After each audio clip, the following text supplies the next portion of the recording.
Good morning students. Hindi class में आप सबका स्वागत है।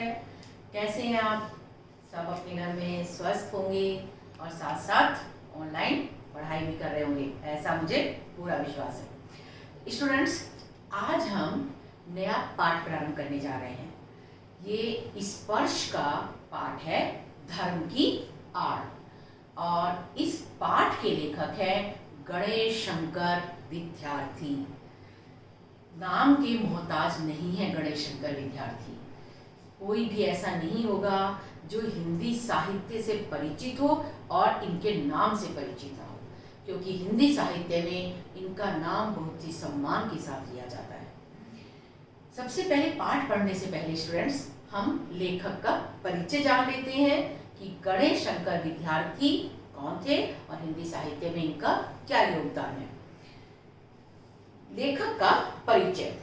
गणेश शंकर विद्यार्थी का जन्म 26 अक्टूबर 1890 को प्रयाग, पहले आप जानते हैं कि आज जिसका नाम प्रयागराज है, बीच में इलाहाबाद हो गया था और इलाहाबाद से पहले उसका नाम प्रयाग था। तो जिस समय गणेश शंकर विद्यार्थी का जन्म हुआ उस समय प्रयागराज का नाम प्रयाग ही था। तो इसीलिए लिखा है 26 अक्टूबर 1890 को प्रयाग में। और प्रयाग कहाँ है आप सभी जानते हैं, उत्तर प्रदेश में इनका जन्म हुआ। इनके पिता का नाम श्री जय नारायण जी था। श्री जय नारायण जी हेडमास्टर जी थे। और इनका जो कार्य क्षेत्र है कि इन्होंने हिंदी साहित्य में क्या क्या काम किया, तो ये एक पत्रकार भी थे, समाज सेवी भी थे, स्वतंत्रता सेनानी भी थे और राजनीतिज्ञ भी थे। इनकी प्रारंभिक शिक्षा अपने क्षेत्र में ही हुई और उसके बाद इन्होंने उच्च शिक्षा प्राप्त की। कहते हैं कि जब इन्होंने अपनी प्रारंभिक शिक्षा प्राप्त की थी, उसके बाद ही शिक्षा प्राप्त करते ही ये लेखन, जो भी लेखन विधा में लग गए थे और इन्होंने अपने लेख लिखने प्रारंभ कर दिए थे। कहते हैं कि महावीर प्रसाद द्विवेदी जी को ये अपना गुरु मानते थे और उन्हीं की विचारधाराओं को इन्होंने अपनाया। वैसे तो गांधी जी के विचारों से भी बहुत अधिक प्रभावित थे और इसीलिए उन्हीं के साथ गणेश शंकर विद्यार्थी जी अनेक बार जेल भी गए। इनकी जो प्रमुख रचनाएं हैं उनमें है शेख चिल्ली की कहानियां, हमारी आत्मोत्सुकता, ये इनकी पुस्तक है जो इन्होंने सबसे पहले लिखी थी। इन्होंने अनेक पत्र पत्रिकाओं का संपादन भी किया था। तो ये किस किस के संपादक रहे? उनमें है कर्मयोगी, सरस्वती, स्वराज। स्वराज इनकी उर्दू पत्रिका है, ये दोनों इनकी हिंदी पत्रिका थी। और सबसे जो प्रसिद्ध इनका अखबार था वो था प्रताप, जिसके ये संपादक रहे। इस अखबार के माध्यम से इन्होंने जनता को जागरूक करने का काम किया था। अर्थात अपने प्रताप में वो इस तरह के लेख छापा करते थे जिससे जनता अपने देश को आज़ाद कराने के लिए उनमें एक जोश पैदा हो, उनमें उत्साह पैदा हो। तो देश को आज़ाद कराने के लिए अनेक जोशीले जो लेख हैं वो इसमें लिखा करते थे और जनता को इन्होंने जगाने का काम किया था अपने अखबार प्रताप के माध्यम से। इस प्रताप को अनेक बार अंग्रेजी सरकार ने बंद करने की कोशिश की और इसके लिए कितनी बार उन्हें जेल भी डाला गया, अनेक उन्हें प्रताड़नाएं भी दी गई, लेकिन फिर भी उन्होंने इस पेपर को, इस अखबार को बंद नहीं होने दिया था। और गणेश शंकर विद्यार्थी जी का निधन 25 मार्च 1931 को कानपुर उत्तर प्रदेश में हुआ। उत्तर प्रदेश राज्य का शहर है कानपुर, आप सभी परिचित होंगे कानपुर के नाम से।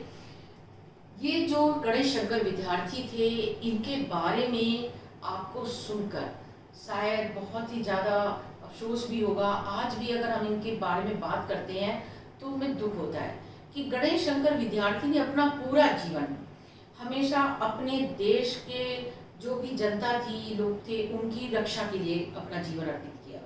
देश के जनता के लिए, अपने देश के लिए अनेक बार जेल भी गए, अनेक बार उन्होंने न जाने कितने अंग्रेजों के अत्याचारों को भी सहा। लेकिन आखिरी में 25 मार्च का दिन था कानपुर में हिंदू मुसलमानों के बीच दंगे भड़क रहे थे, और आप जानते हैं ये दंगे भड़काने का काम अंग्रेजी सरकार कर रही थी।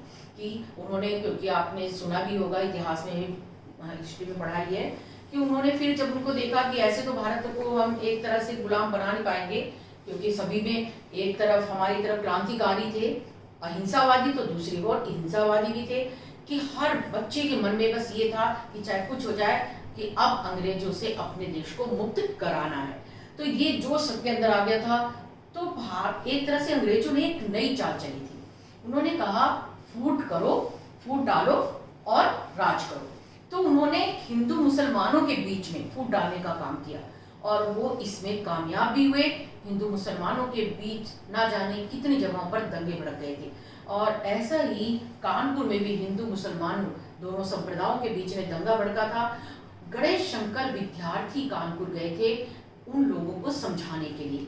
उन्होंने ना जाने उस दंगे में, उस झगड़े में कितने सारे लोगों की जान भी बचाई थी। वो ये चाहते थे कि हम आपस में भारतीय कम से कम ना झगड़े, और ये अंग्रेजी सरकार जो करना चाह रही है, जो चाल चल रही है, उसमें कामयाबी उसे ना मिले। ये सब समझाने के लिए गए, लेकिन बहुत दुर्भाग्य की बात है कि ये महान स्वतंत्रता सेनानी इसी झगड़े में, उस झगड़े का शिकार हुआ और उसने अपनी जान गंवाई। कि लोगों को बचाया, बहुत सारे हजारों लोगों को उन्होंने बचाया, लेकिन खुद अपनी जान जो है उसमें जोखिम में डाली। और 25 मार्च को 1931 में कानपुर में ही उस झगड़े में ही ये घायल हुए और इनका निधन हुआ। तो ये थे गणेश शंकर विद्यार्थी। ये जो पाठ उन्होंने लिखा है धर्म की आड़, ये पाठ उन्होंने उसी पर लिखा है जिस समय झगड़े भड़क रहे थे हिंदू मुसलमानों के बीच। आए दिन झगड़े होते थे, हिंदू मुसलमानों के दुश्मन बन गए थे और मुसलमान हिंदू के दुश्मन बन गए थे। उसी पर आधारित ये पाठ है। आप जब इनके पाठ पढ़ेंगे तो आपको खुद लगेगा कितने उच्च विचारों वाले थे गणेश शंकर विद्यार्थी जी। इनके ऊपर महात्मा गांधी जी का और महावीर प्रसाद द्विवेदी जी का बहुत अधिक प्रभाव था, क्योंकि वो उन्हीं की विचारधाराओं वाले थे। उनका मानना था कि हिंसा से नहीं, अहिंसा से ही किसी पर भी विजय प्राप्त की जा सकती है। और इन्होंने जो अपना देश को स्वतंत्र कराने का जो माध्यम बनाया था वो अपनी पत्र पत्रिकाएं थी। उनका जो उस समय अखबार था प्रताप, उन्होंने ये कहते हैं ये प्रताप का नाम ही रख दिया था क्रांतिकारी पत्रिका। अंग्रेजी सरकार इस जब पत्र को, इस प्रताप को पढ़ती थी तो वास्तव में बहुत ही अधिक क्रोधित हो जाती थी, क्योंकि उसमें इस तरह के लेख छपे होते थे। महात्मा गांधी जी के लेख, उस समय जो भी स्वतंत्रता सेनानी थे उनके लेख, वो ऐसे लेख होते थे भड़काऊ वाले लेख, कि जनता जो है वो अंग्रेजी सरकार के खिलाफ भड़के और फिर देश को आजाद कराने के लिए अनेक युवा सामने आए।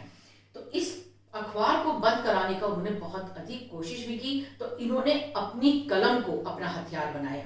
इन्होंने अंग्रेजी सरकार को, देश को आजाद कराने के लिए अंग्रेजी सरकार के खिलाफ कोई हथियार नहीं उठाया था। उनका हथियार था उनकी कलम, उनकी लेखनी। उसके माध्यम से वो उस अंग्रेजी सरकार के छक्के छुड़ाना चाहते थे और वो इसमें कामयाब भी हुए। उन्होंने ना जाने कितने ही देश के युवाओं को के अंदर जोश भरा था, और वो जो भी चाहे अहिंसावादी कहें या हिंसावादी, उन जो भी गुट बने हुए थे, आप जानते हैं उस समय अहिंसावादी और हिंसावादी दो गुट बन गए थे, दो वर्ग बन गए थे। जो हिंसावादी थे उसमें चंद्रशेखर आजाद, भगत सिंह, सुखदेव, राजगुरु, ये सब थे। तो दूसरी ओर जो अहिंसावादी थे उसमें विनोबा भावे, उसमें महात्मा गांधी और जवाहरलाल नेहरू, ये सब थे। तो जितने भी युवा थे वो सबके सब क्या तो अहिंसावादियों के साथ शामिल हो गए थे या हिंसावादियों के साथ। लेकिन उस समय शायद ही कोई युवा ऐसा हो जो स्वतंत्रता के आंदोलन में सक्रिय भूमिका ना निभा रहा हो। और उसी में उसके लिए अगर हम पूरा श्रेय दें तो गणेश शंकर विद्यार्थी जी को दे सकते हैं, क्योंकि गणेश शंकर विद्यार्थी जी ने ही उस समय पत्रिका निकाली, जैसे आप नाम से जान रहे होंगे, कर्मयोगी, कि हमारा कर्म क्या है, देश को आजाद कराना। ये पत्रिका भी उन्होंने इसीलिए निकाली थी। सरस्वती उस समय थी, उसके भी वो संपादक थे और उसमें भी अनेक लेख लिखे जाते थे। और साथ में उन्होंने कहा स्वराज, कि देश को आजाद करा के रहेंगे, ये भी इनकी एक पत्रिका थी और ये उर्दू में प्रकाशित होती थी। तो जिससे जो हमारे मुस्लिम भाई थे कि वो एक तरह से जाग सके। और आप जानते हैं प्रताप तो इन्होंने खुद ही इसके एडिटर भी थे, खुद ही इसमें लेख भी लिखते थे। तो ये प्रताप जो है ये तो इनका क्रांतिकारी अखबार था ही, जिसके माध्यम से इन्होंने देश को आजाद कराने के लिए अपनी सक्रिय भूमिका निभाई। तो ये थे गणेश शंकर विद्यार्थी। स्टूडेंट्स, मुझे पूरी उम्मीद है कि आपको गणेश शंकर विद्यार्थी जी का जीवन परिचय समझ में आ गया होगा। इस महान पुरुष की क्या क्या उपलब्धियां थी वो आपको अच्छी तरह से समझ में आ गई होंगी। इनका जन्म एक बार फिर देख लीजिए, 26 अक्टूबर 1890 को उत्तर प्रदेश के प्रयाग शहर में हुआ था। इनके पिता का नाम श्री जय नारायण जी था। इन्होंने अनेक पत्रकार रहे, अनेक, क्योंकि बहुत सारी उन्होंने लेख लिखे हैं, तो पत्रकार भी थे, समाज सेवी भी थे। वो चाहते थे कि समाज के लिए कुछ करें। उन्होंने अनेक कार्य, अनेक योजनाएं चलाई थी देश के हित के लिए। और स्वतंत्रता सेनानी भी थे। वो चाहते थे कि मेरा देश अंग्रेजों की गुलामी से आज़ाद हो जाए। और फिर ये राजनीतिज्ञ भी रहे। इनकी प्रमुख रचनाएं सामने देख ही रहे हैं। शेख चिल्ली की कहानियां इनकी प्रसिद्ध रचना है, और हमारी आत्मोत्सुकता ये इनकी पहली पुस्तक थी जो इन्होंने लिखी थी। और इन्होंने जो अनेक पत्रिकाएं हैं जिनका संपादन किया है, उनमें प्रमुख कर्मयोगी, सरस्वती, स्वराज है। और प्रताप जो है ये इनका क्रांतिकारी अखबार था। पहले कहते हैं कि ये अखबार सप्ताह में एक बार निकलता था, और बाद में ये सप्ताह में 2 बार निकलने लगा था। और इस महान आत्मा का निधन 25 मार्च 1931 को उत्तर प्रदेश के कानपुर शहर में हुआ। और निधन कैसे हुआ मैंने आपको बता ही दिया है कि वो हमेशा उन्होंने पूरा जीवन अपना अर्पण किया कि हमारे देश में फूट ना हो, अंग्रेजी सरकार उस फूट का फायदा ना उठाए, हम सबको मिलकर अपने देश को आज़ाद कराना है। उन्होंने पूरा जीवन इसी में अर्पित किया। वो हमेशा यही समझाते रहे अपने पत्रों के माध्यम से, अपनी पत्रिकाओं के माध्यम से, कि हमें सबको मिलकर अपने देश को आज़ाद कराना है। हिंदू मुसलमानों के बीच कभी भी आपस में मतभेद नहीं होने चाहिए। इसके लिए इन्होंने ये धर्म की आड़, अगर आप पाठ पढ़ेंगे तो आपको खुद पता चल जाएगा कि कैसे विचारों वाले थे। और लेकिन ऐसे ही महान पुरुष का निधन इसी केवल आपस में धर्म के नाम पर झगड़े हुए हिंदू मुसलमानों के बीच, और उस झगड़े का शिकार बन गए गणेश शंकर विद्यार्थी। ये कानपुर गए, कानपुर में जाके इन्होंने उन्हें समझाने की कोशिश की, काफ़ी लोगों को इस झगड़े से बचाया भी, हजारों लोगों की जान बचाई थी, लेकिन खुद उस झगड़े का शिकार हुए और उनका निधन हुआ। तो स्टूडेंट्स, अब आगे हम इनका पाठ पढ़ेंगे, धर्म की आड़। जीवन परिचय अच्छी तरह समझ में आ गया है। तो अगर आता है गणेश शंकर विद्यार्थी कौन थे और उनकी कौन कौन सी महान उपलब्धियां हैं, तो आप ये सब याद रखेंगे। अब हम नेक्स्ट वीडियो में इस पाठ को विस्तार से पढ़ेंगे, पाठ धर्म की आड़। Thank you students.